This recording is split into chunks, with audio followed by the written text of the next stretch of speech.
बैठकें जब हो रही हैं तो कुछ ना कुछ मसलों पे चर्चा भी हो रही है और समाधान कुछ नजदीक आता नजर आ रहा जी। है। और हम ये कहते हैं हर बैठक में हम 2 कदम आगे बढ़ते हैं और प्रयोग। इससे जो भी समस्याएं थी उस पर चर्चा होती है और कई बिंदुओं पर सहमति भी जी। होती है। और मुझे उम्मीद है कि अगली बैठक में सारे मसले का समाधान निकल जाएगा।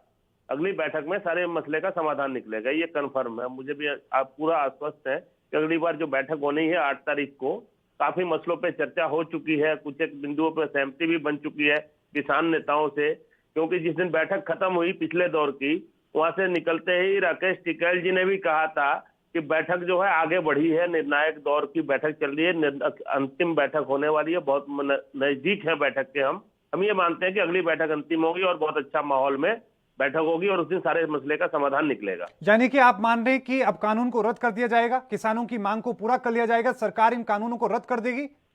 देखिए, कानून रद्द करने से किसी की मांग पूरी नहीं होती। कानून के अंदर जो भी प्रावधान है, जो भी प्रावधानों पे किसानों को ऐतराज था, उस सभी प्रावधानों पे किसानों से चर्चा करने के बाद सरकार उसमें बदलाव करने के लिए सहमत है और सरकार बदलाव के साथ कानून को लागू करेगी। आपके रोहित जी, एक बात मैं कहूंगा जी। कि एग्रीकल्चर कानून के अंदर रिफॉर्म्स की जरूरत है।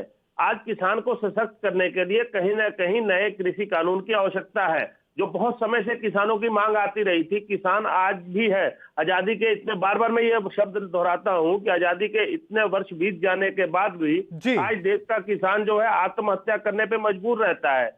हमारी सरकार जो है इस कानून के माध्यम से किसान कानून के अंदर नया रिफॉर्म्स लेके आएगी। एग्रीकल्चर के अंदर रिफॉर्म्स आ रहा है और आने वाले वक्त में इस कानून के आने के बाद कोई भी किसान आत्महत्या करने के लिए मजबूर नहीं होगा। वो तो देश सर का किसान वो तो मजबूत भविष्य होगा। में देखा जाएगा, लेकिन मौजूदा जी जी। स्थिति में जो किसान आत्महत्या कर रहे हैं, चाहे किसान आंदोलन की हम बात करें या फिर बाकी राज्यों में खेत में किसान में जो